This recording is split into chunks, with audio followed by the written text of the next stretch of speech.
bien, petite vidéo donc sur le chapitre 9. Qu'est-ce que la monnaie et comment est-elle créée? Donc l'objectif de ce chapitre, c'est de vous faire comprendre ce qu'est la monnaie, comment elle est créée et finalement quelles sont les politiques monétaires et quel est le lien entre politique monétaire et activité économique réelle. Voilà. Donc le premier point qu'on va aborder, c'est fonctions et formes de la monnaie, avec l'item suivant de votre programme, comment connaître les fonctions de la monnaie et les formes de la monnaie. Donc c'est ce qu'on va voir dans cette vidéo. On va commencer en fait par le document 1, la division du travail rend nécessaire la monnaie. C'est une petite introduction qui fait référence à l'idée suivante en fait, c'est que la division du travail, plus les individus sont spécialisés, plus il va falloir finalement développer la monnaie parce que les échanges entre les individus vont s'intensifier, ce qui est assez logique. Puisque quand vous êtes ultra spécialisé et que vous produisez qu'une petite partie d'un bien, et bien finalement vous avez besoin de ce que produisent les autres pour pouvoir répondre à vos besoins. Et donc ça nécessite de faire des échanges, toujours plus d'échanges. Et pour faire ces échanges, et ben, on va tout simplement utiliser la monnaie. Alors déjà, un petit rappel historique, pourquoi finalement on a mis en place la division du travail. Vous avez vu notamment quand on a fait le chapitre sur le lien social, les travaux d'Émile Durkheim sur la solidarité organique, donc on a vu les conséquences sociales de la division du travail, notamment le passage d'une solidarité mécanique à une société à solidarité organique, avec des individus de plus en plus autonomes, de plus en plus individualisés les uns des autres, et pourtant qui font société pour une simple bonne raison, c'est qu'ils ont besoin d'échanger toujours plus entre eux et qu'ils sont toujours plus dépendants les uns des autres. Voilà, donc ça c'est pour l'aspect social, les conséquences sociales de la division du travail. Maintenant, je voulais juste faire un petit passage sur finalement les raisons économiques de la division du travail. Les raisons économiques, elles ont été notamment expliquées par Adam Smith dans un célèbre livre d'économie de 1776, Recherche sur la nature et les causes de la richesse des nations. Et finalement, Adam Smith nous dit qu'il y a trois avantages à la division du travail, ce qui va nous expliquer finalement pourquoi, ce qui nous fait comprendre surtout pourquoi on a mis en place la division du travail dans les sociétés modernes. La première raison, j'ai envie de dire, à la division du travail, c'est tout simplement la possibilité de mécaniser les tâches pour une simple et bonne raison, c'est que quand on divise le travail en des tâches extrêmement simples à réaliser, et étant donné que les tâches sont extrêmement simples, on va tout simplement pouvoir les faire par des machines. Donc on va pouvoir mécaniser l'appareil productif et de ce fait gagner en productivité, en efficacité. La deuxième raison, c'est l'habilité. C'est-à-dire qu'en fait, c'est ce qu'on appelle aussi en économie le learning by doing. Finalement, on devient toujours plus efficace lorsqu'on fait toujours la même chose. Et donc, une augmentation de l'habilité ou de la dextérité va également se traduire par une augmentation de la productivité. Et donc, on va produire toujours plus en moins de temps, ce qui va augmenter tout simplement la richesse. Et puis, il y a un gain de temps en lien avec la division du travail, tout simplement parce que quand on réalise la même tâche, il n'y a pas besoin de se reconcentrer à chaque fois qu'on change de tâche. Voilà, et donc mécaniquement, on se déplace moins, on réfléchit moins, et donc on est tout simplement, encore une fois, plus productif, plus efficace, et donc on produit plus de richesses, ce qui normalement est bénéfique pour la société dans son ensemble. Voilà pourquoi finalement la division du travail a été développée. Voilà les conséquences économiques entre guillemets bénéfiques. Il y a des critiques également à émettre, mais on va pas en parler ici. Et donc, plus encore une fois, on va diviser le travail pour augmenter, pour accroître les richesses, plus il va falloir échanger, plus il va falloir développer la monnaie. Alors, pourquoi la monnaie plutôt que le troc, lorsque on est dans des sociétés modernes où la division du travail est extrêmement forte, tout simplement parce que la monnaie résout ce qu'on appelle le problème de double coïncidence des besoins. Donc vous avez ça dans le document 3, page 105 de votre manuel, que je vous invite bien évidemment à lire. Et donc, l'idée est relativement simple. C'est quoi le problème de double coïncidence? C'est que dans un système de troc, il faut que l'individu qui produit ce dont j'ai besoin désire également ce que je produis. Et en fait, c'est pas toujours le cas. D'accord? Et imaginez, moi j'ai envie d'une baguette de pain. Est-ce que mon boulanger préféré va vouloir 1 heure de cours de SES contre sa baguette de pain? J'en doute, ça ne l'intéresse peut-être tout simplement pas. Et donc il y a un problème de double coïncidence des besoins. Et la monnaie, justement, résout ce problème pour une simple et bonne raison, c'est que moi, en tant que professeur de SES, je vais avoir un revenu sous forme monétaire et pour acheter ma baguette de pain, je vais utiliser de la monnaie et cette monnaie va permettre au boulanger d'acheter ce dont lui il a besoin sans pour autant que ce soit ce que moi je produis, c'est-à-dire un cours de sciences économiques et sociales.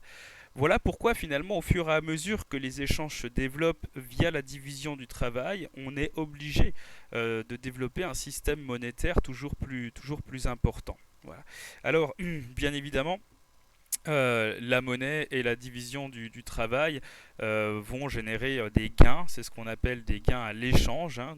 Nous y gagnons à échanger les uns avec les autres sur le plan économique, tout simplement parce que l'offreur va pouvoir recevoir un revenu et le demandeur, lui, va tout simplement pouvoir combler un besoin qu'il soit un besoin qu'il soit primaire, pardon, ou secondaire. Voilà. Donc ça, c'est pour la petite introduction et pour vous faire comprendre finalement pourquoi il y a un lien entre la division du travail et la monnaie, finalement pourquoi nous utilisons la monnaie et non le troc. Alors, je le précise dans le cours, je vais aussi le préciser dans cette vidéo.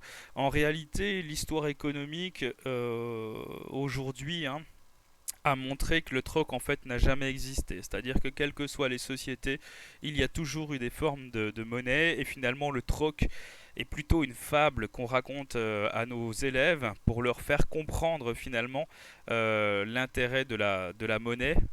Et en réalité, le troc n'a jamais réellement existé. On a toujours eu différentes formes de monnaie. On en parlera d'ailleurs un petit peu après.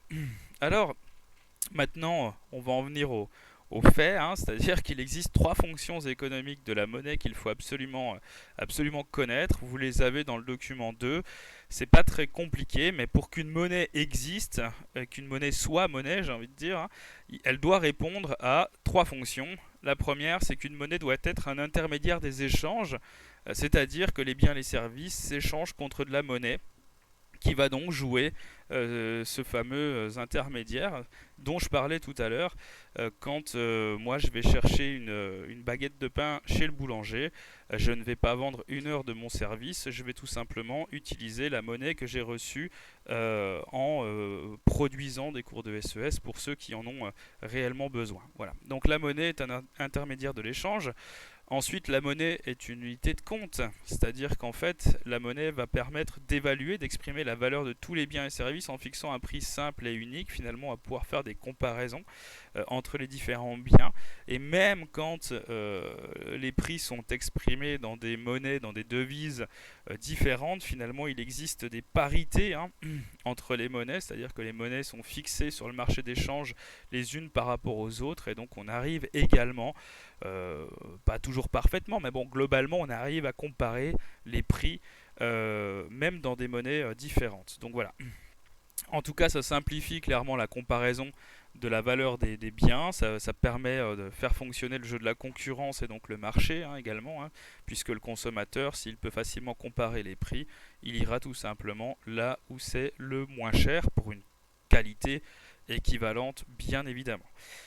Troisième fonction, c'est la réserve de valeur, fonction essentielle, c'est-à-dire que la monnaie ne perd pas de valeur, c'est-à-dire qu'on peut l'épargner, on peut différer, en fait on peut séparer l'acte d'achat de l'acte de vente, hein, d'accord? C'est finalement ça qu'on appelle l'épargne, hein. Et il n'y a qu'une seule chose qui fait perdre de la valeur à la monnaie, c'est l'inflation, donc c'est-à-dire l'augmentation du niveau général, c'est-à-dire l'augmentation moyenne, hein, des prix au sein d'une économie. L'inflation, on en reparlera un petit peu plus tard dans le cours, donc je ne vais pas trop développer ici, mais finalement, quand la moyenne des prix augmente, la monnaie que vous possédez peut acheter tout simplement moins de choses, votre pouvoir d'acheter diminue et donc la monnaie en fait perd de sa valeur. Mais sinon, la monnaie théoriquement est plutôt stable dans le temps. et donc on peut l'épargner. Et vous l'avez vu quand on a fait le chapitre sur le financement de l'économie, l'épargne est indispensable pour pouvoir servir l'investissement et donc, in fine, le développement de la production et de la croissance économique. Voilà. Donc ces trois fonctions de la monnaie, intermédiaire des échanges, unité de compte et réserve de valeur, elles sont essentielles pour qu'une monnaie finalement fonctionne, si je puis me permettre. Alors, on va dire aussi que la monnaie est un actif liquide. Alors vous allez voir quand on va aborder notamment la création monétaire et les politiques monétaires, on va parler de masse monétaire en circulation. Donc il est essentiel, vous comprendrez un petit peu plus tard pourquoi il est essentiel de mesurer la masse monétaire en circulation. Et il existe en fait différentes définitions de la masse monétaire. Vous avez la masse monétaire au sens strict et la masse monétaire au sens large. Je vais prendre quelques minutes pour vous expliquer ça. Déjà, quand on dit que la monnaie est un actif liquide, hein, un actif, qu'est-ce qu'un actif? C'est un bien matériel ou monétaire possédé par un agent économique. Donc par exemple, si vous avez un billet de 10 euros dans votre poche, il s'agit d'un actif, de la monnaie liquide. Si vous avez une maison, si vous êtes propriétaire d'une maison, c'est aussi un actif. La différence entre le fait de posséder un billet de 10 euros dans sa poche et une maison, hormis bien évidemment la valeur, puisque une maison vaut généralement plus que 10 euros, c'est surtout qu'en fait, votre billet, vous pouvez tout de suite l'utiliser pour acheter un bien ou un service qui va répondre à un besoin.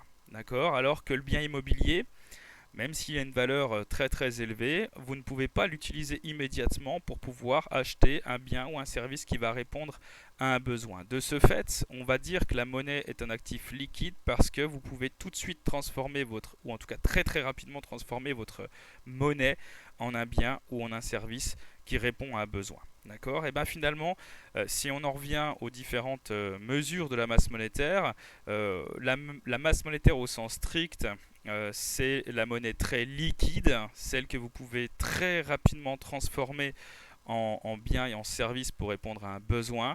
Et la monnaie au sens large tient compte d'actifs moins liquides, notamment des placements. Alors, je vais vous expliquer ça avec le petit schéma que vous avez là dans le document 4, page 109 de votre manuel. Si on prend M1, M1 en fait ça prend ce qu'on appelle la monnaie divisionnaire, c'est-à-dire les pièces de monnaie, la monnaie fiduciaire, les billets. Alors petite précision importante, hein, les pièces font aussi partie de la monnaie fiduciaire, j'en reparlerai un petit peu après, d'accord, mais souvent on l'appelle aussi monnaie divisionnaire parce qu'elle permet tout simplement de diviser plus que les billets le prix d'un bien en fait, hein, tout simplement.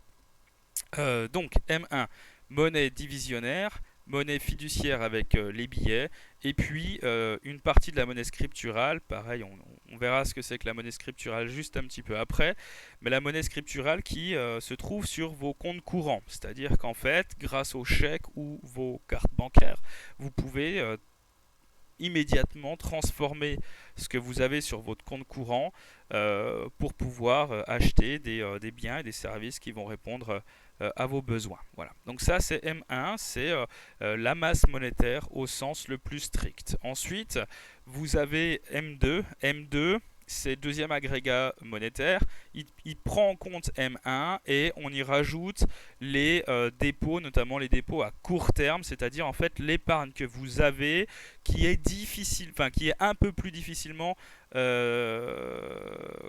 transformable en monnaie liquide que le fait d'avoir des billets dans sa poche ou de la monnaie sur un compte courant. Je m'explique, si vous avez de l'argent sur de l'épargne sur un livret A, vous ne pouvez pas payer avec l'épargne que vous avez sur le livret A. Il faut déjà faire un virement du livret A sur votre compte courant pour ensuite pouvoir utiliser votre argent et in fine acheter biens, services dont vous avez besoin. Alors on peut le faire assez rapidement, d'accord, mais c'est quand même pas de la monnaie liquide au sens où elle est tout de suite disponible. Il faut déjà effectuer une transaction avant de pouvoir l'utiliser. Donc voilà ce qu'on trouve dans M2. Et puis dans M3, vous avez là une épargne de plus long terme, je dirais, c'est-à-dire notamment les actifs financiers. Si vous possédez des obligations, des actions, et ben vous ne pouvez pas tout de suite utiliser ce que vous avez placé en épargne en achetant des actions ou des obligations sur le marché financier, hein, chose qu'on avait vu quand on avait traité le financement de l'économie. Vous devez déjà revendre vos titres, hein, c'est-à-dire actions, obligations sur le marché financier, récupérer la monnaie et seulement après, vous pourrez tout simplement l'utiliser pour acheter biens, services. Voilà. Donc, M3 prend en compte M2 et M1, hein, d'accord, logique, plus cette épargne de moyen long terme placée notamment sous forme d'actions, d'obligations ou d'épargne entre guillemets un peu bloquée de plus long terme, c'est-à-dire une épargne un peu différente de celle que vous avez sur le livret A. Voilà. Ce qu'il faut comprendre, je vous l'expliquerai aussi progressivement, c'est que la masse monétaire en circulation normalement, elle augmente pour une simple et bonne raison, c'est que, sauf crise, comme nous sommes malheureusement en train de vivre, normalement la croissance économique, le taux de croissance économique est positif, donc en fait on produit toujours plus de richesses. Si on produit toujours plus de richesses, il faut échanger toujours plus, hein, c'est assez logique. Et pour échanger toujours plus, il faut toujours émettre plus de monnaie en circulation.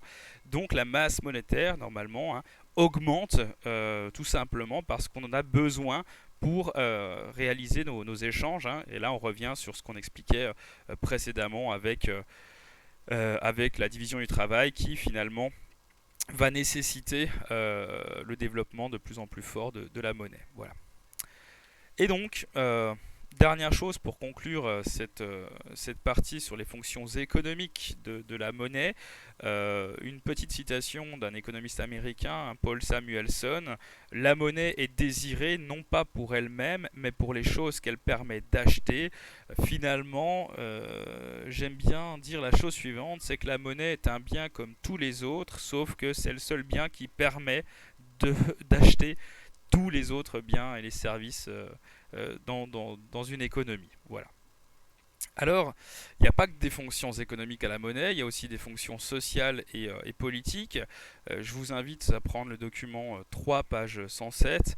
Je vais faire assez court sur cette partie parce que c'est un tout petit peu hors programme et comment dire, peut-être un peu plus simple aussi à comprendre que les fonctions économiques. En tout cas, de manière, comment dire, si on s'intéresse aux choses de manière relativement simple.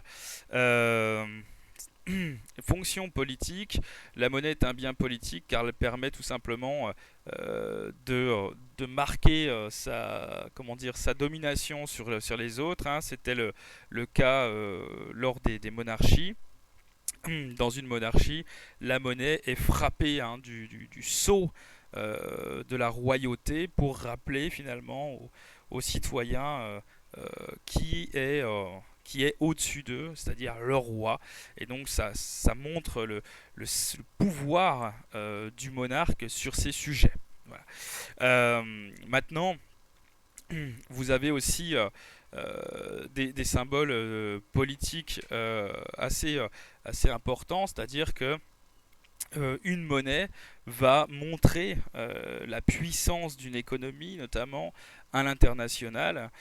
Si vous prenez l'Angleterre souhaite avoir une monnaie, donc déjà l'Angleterre n'a jamais voulu de l'euro, et accessoirement les Anglais sont très attachés à une valeur forte de la livre sterling pour une simple et bonne raison, c'est qu'au 19e siècle, c'était la plus grande puissance industrielle. Je vous rappelle que la révolution industrielle a été lancée en Angleterre, hein, et jusqu'à la Première Guerre mondiale qui a renversé finalement le classement des puissances, hein, l'Angleterre était la première puissance industrielle et économique du monde. Et donc les Anglais sont probablement nostalgiques de cette période et ils sont attachés à une monnaie, leur monnaie, mais aussi à une monnaie forte parce que c'est un symbole de puissance de leur nation. Voilà. Donc vous avez des enjeux politiques derrière la monnaie, et puis dans des républiques comme la France, hein, bien évidemment, il n'y a plus le sceau des rois. Par contre, on a les symboles de la République sur les euros, sur les pièces euros, entre guillemets, qui représentent la France. Vous savez que sur les pièces de la monnaie euro, on a les symboles nationaux des 19 pays membres de la zone euro. Et concernant la France, eh ben, on a Marianne, hein, c'est-à-dire le symbole de la République, le symbole de la liberté, tout simplement. Voilà. Alors il y a aussi bien évidemment des fonctions sociales à la monnaie. Fonctions sociales, justement, on parlait de l'euro et des fonctions politiques de l'euro, mais il y a aussi bien évidemment comme fonction sociale de la monnaie donner un sentiment d'appartenance, hein, d'accord. L'euro, la monnaie euro, a été aussi faite pour ça. Si vous prenez, j'expliquais avant que sur les pièces de monnaie, vous avez des symboles nationaux propres à chaque pays membre de la zone euro, hein. Mais sur les billets, c'est pas le cas. Sur les billets, si vous regardez, vous avez des ponts, vous avez des fenêtres, etc. Et finalement, l'objectif est tout simplement de montrer l'ouverture à l'autre et comment dire, de développer un sentiment d'appartenance non plus à la France, à l'Allemagne, à des pays souverains, mais à quelque chose de plus grand. C'est-à-dire à l'Europe, hein, tout simplement. La monnaie a aussi une fonction sociale, c'est qu'elle donne confiance, hein. Voilà, une monnaie ne peut exister que si les individus ont confiance en elle. Et parce que nous allons tous utiliser la même monnaie, on va finalement accepter d'échanger les uns avec les autres. Donc la monnaie va intensifier les échanges et va donner de plus en plus confiance aux individus. Imaginez juste une seule seconde la confiance qu'il faut avoir quand quelqu'un vous vend par exemple un bien qui vaut 2000 euros. Il va vous donner ce bien qui a une forte valeur et en contrepartie, vous allez lui donner juste du papier en fait pour 2000 euros de papier. Et pourquoi finalement l'individu qui va vous vendre le bien qui vaut 2000 euros va accepter vos 2000 euros de papier? Tout simplement parce qu'il sait que les autres, en fait, il sait que tout le monde a confiance dans ce papier monnaie et donc qu'il va pouvoir acheter par la suite pour 2000 euros de biens et de services. Donc la monnaie en fait n'existe que parce qu'on a confiance en elle. Tout ça bien évidemment ça fait partie des fonctions sociales. Enfin, petite ouverture, la monnaie a une fonction de justice assez importante, hein. C'est-à-dire que grâce à la monnaie, on peut tout simplement faire payer des amendes aux individus. Et donc ça rejoint un petit peu l'idée de droit restitutif propre aux sociétés modernes à solidarité organique que nous avons vu quand nous avons travaillé sur le lien social et sur Émile Durkheim. Voilà, donc la monnaie a aussi comme fonction euh, la justice. Voilà. Donc il y a des fonctions économiques, c'est surtout ça qui nous intéresse dans ce chapitre, unité de compte, intermédiaire des échanges et puis réserve de valeur, d'accord. Mais il y a aussi des fonctions politiques, fonctions sociales et finalement, comment dire, une référence à la justice. Voilà. Alors, pour terminer cette petite vidéo, je vais moins m'étendre sur les différentes formes de monnaie.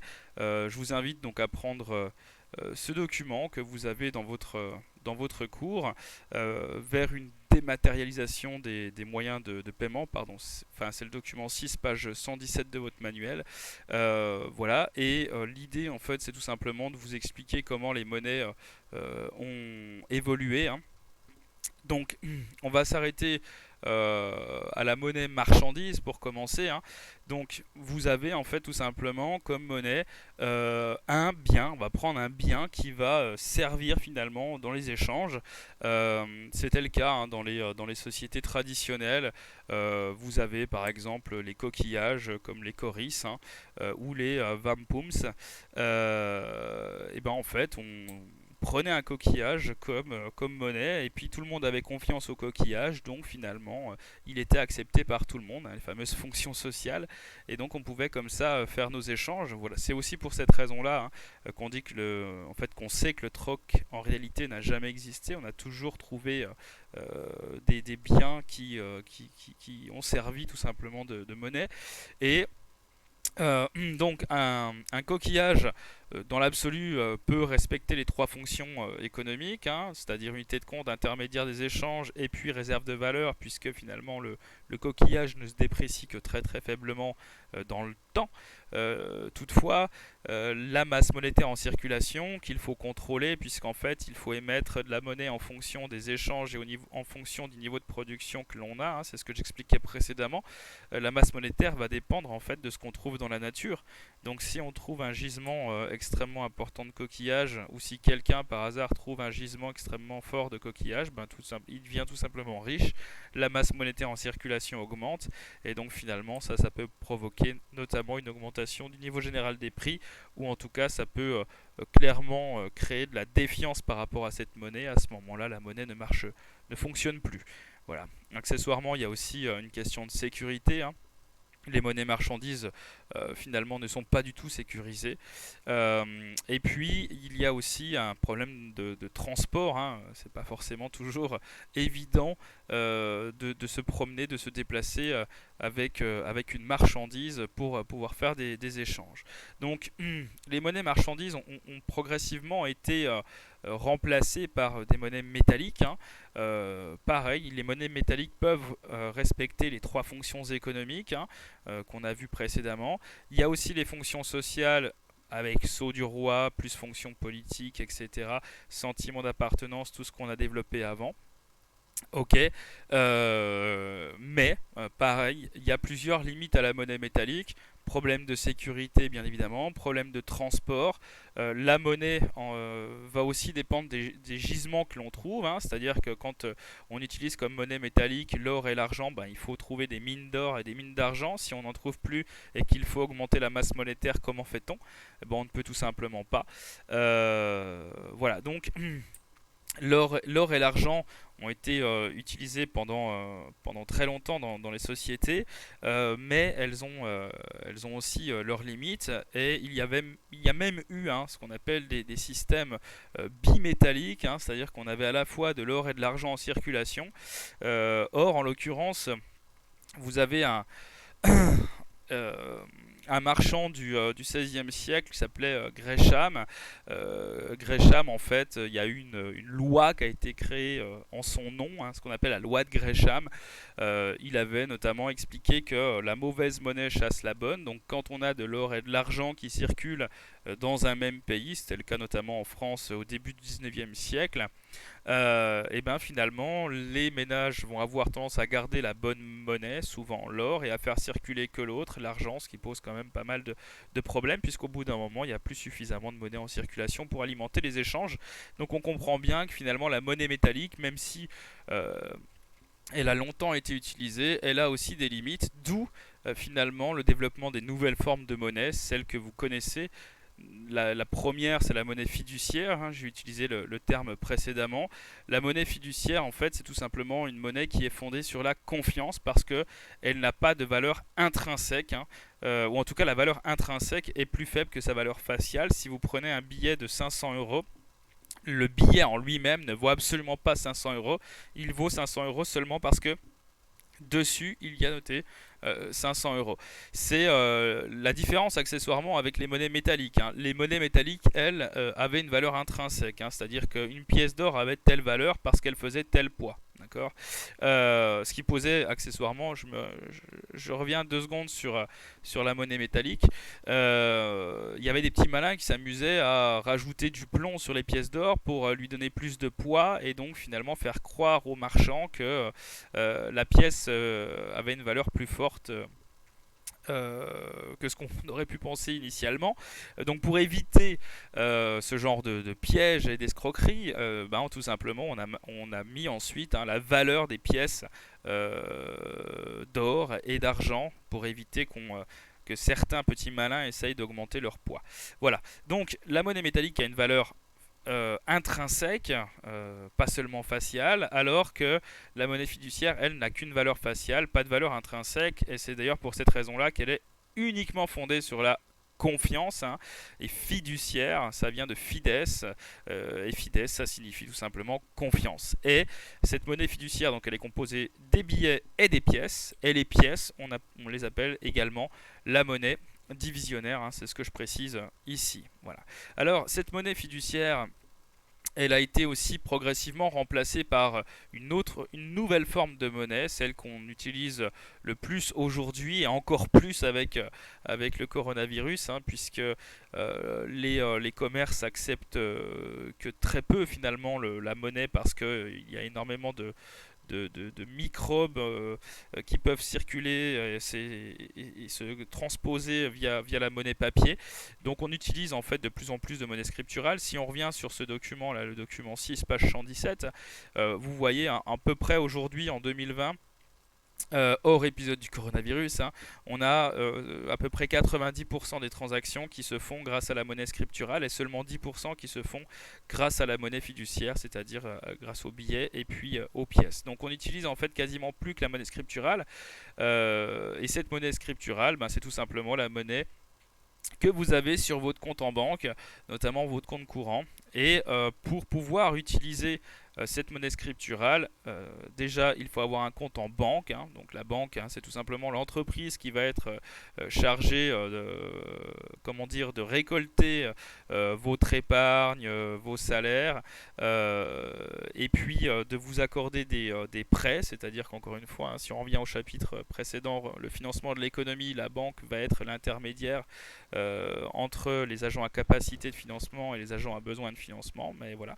Et cette banque va tout simplement vous transmettre des cartes bancaires, des chèques bancaires qui ne sont pas de la monnaie. Hein, d'accord. Les cartes bancaires et les chèques ne sont pas de la monnaie, ce sont des supports monétaires, des supports qui vont être utilisés tout simplement pour faire circuler cette fameuse monnaie scripturale. C'est-à-dire qu'en gros, si vous détruisez un chèque, vous ne détruisez pas de monnaie, vous détruisez juste un support. Si vous détruisez une carte bancaire, vous ne détruisez pas de monnaie, vous détruisez juste un support.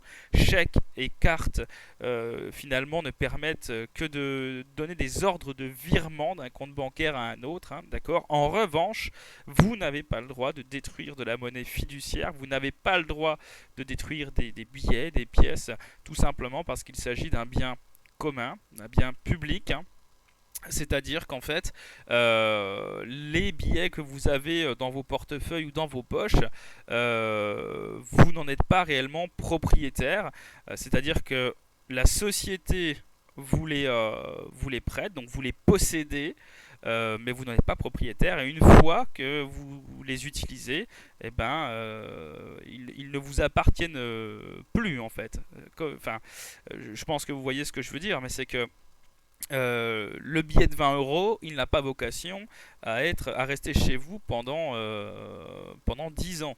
Ce sont des biens que la collectivité donne aux individus pour qu'ils puissent tout simplement échanger entre eux. D'accord. Donc vous n'avez pas le droit de détruire de la monnaie fiduciaire parce que tout simplement ça appartient à la collectivité. Voilà. Euh, D'ailleurs, enfin. Vous avez un chanteur français assez célèbre, hein, qui est décédé maintenant, Serge Gainsbourg, qui avait sur un plateau de télévision brûlé un billet de 500 francs à l'époque. Hein. Il avait brûlé la moitié de ce billet parce que en gros, il expliquait que les impôts lui prenaient la moitié de ce qu'il gagnait, donc il avait brûlé la moitié du billet et il a été condamné, hein, par la justice pour destruction de biens publics, hein, tout simplement. Donc il a dû payer une amende. Voilà, je vous invite enfin aller sur le site de la Cité de l'économie de Paris, et puis de cliquer sur le lien qui est là, afin de voir un petit peu la frise chronologique de l'histoire de la monnaie pour avoir quelque chose de vraiment très très complet concernant l'évolution des différentes formes de monnaie. Vous verrez, vous allez revoir les coris, la monnaie métallique, etc. Bien. Donc, le point 2, la création monétaire, on va la faire sous forme d'activité, donc je ne ferai pas de vidéo là-dessus. Par contre, la prochaine vidéo portera sur la politique monétaire. Voilà.